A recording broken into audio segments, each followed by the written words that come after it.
Hey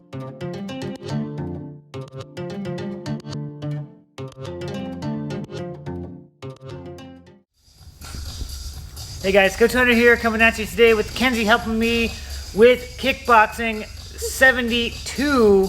Okay, so guys, I think that's right. Should have checked on that. That's fine. Keep going. But in any case, it's a number. There's a lot of them. We've done a lot of these videos by now. Over 200. So, guys, we're talking today about really delving into high guard and long guard versus like your typical kind of swimming movement for the round kick. Let's talk about what I mean. So it's very common in a Thai style round kick. I'm just going to switch stances so it's a little easier to see from that angle. That we swing our arm through on the same side as the kick. So my kick's coming through and I swing my arm down, okay, while I throw that kick. Very traditional, it's fine in a lot of ways. But the downside here is that one of my hands, of course, is coming away from my face. So it's really important that my other hand is up, okay? So what we never want to see is this. Both hands down, super exposed there with my to my head, okay? I always want to have my rear hand or my non-kicking side hand up protecting my face. It could cover on this side, it could cover on that side, okay? Or down the middle, right? So it's fine to swim as long as you're really paying attention to where the hand needs to be, especially if your opponent starts countering on you pretty consistently. You really need that, okay? Now, that's how I was taught the round kick. Over many instructors have all taught it that way, and I think that's okay. However, I now advocate for either the high guard or the long guard. The high guard is exactly like you'd normally have in your stance. My hands are up nice and high. I throw my kick, my hands stay high, okay?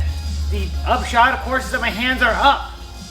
It requires a lot less kind of vision, a lot less paying attention to my opponent and how they're countering, what they're doing, okay? If Mackenzie throws counter shots at me, right, my hands are in good defensive position. Now the downside, of course, is that you're missing the balance and the power derived from that swimming arm, okay? So it's a little bit of a trade-off there, but I think the safety benefits are more than worth it.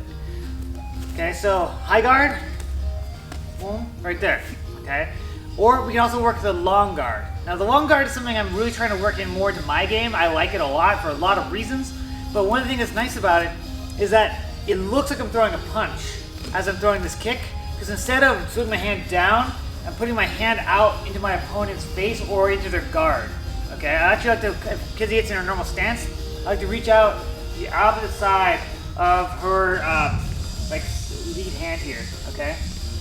So I'm reaching out here as I'm throwing the kick. So it looks like this punch is happening, and often you get people's hands to come up, right? They're here, and as this kick is coming, I leave my hand in place, okay? So my chin is hidden here behind my shoulder. So my shoulder's coming up, I'm rolling my palm out, it's gonna help bring my shoulder up.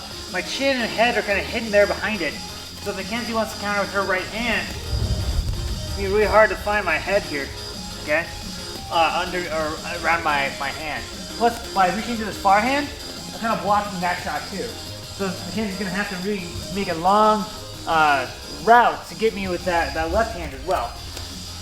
Right, usually by then, I'm able to get back. Plus my other hand is up defending me just in case that does happen, okay? So we have our high guard and our long guard, okay? Both are very defensive and both have a lot of utility there. Now what I like about the long guard especially is that you're also getting that kind of balance by having that arm out there.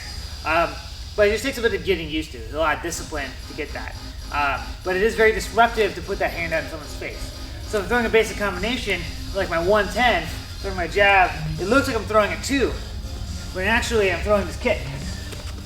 Right, hard to tell in speed. So we have a 110, a 1-2, and a 110 with the long guard.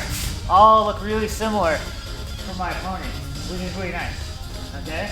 So when you're practicing at home, shadow boxing, work that. I'm throwing some shots, whatever, put the hand out there in your opponent's face, or your imaginary opponent's face. Same thing if you're hitting the heavy bag. Reach out and touch the heavy bag with your hand as you throw that kick.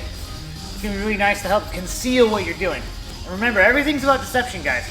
Really, really important to remember that, like, simple variations in our movements that look very similar are really gonna help us to be a lot more deceptive, a lot more tricky, harder to see coming. So guys, if you like this video, subscribe to our channel, and of course smash the like button down below.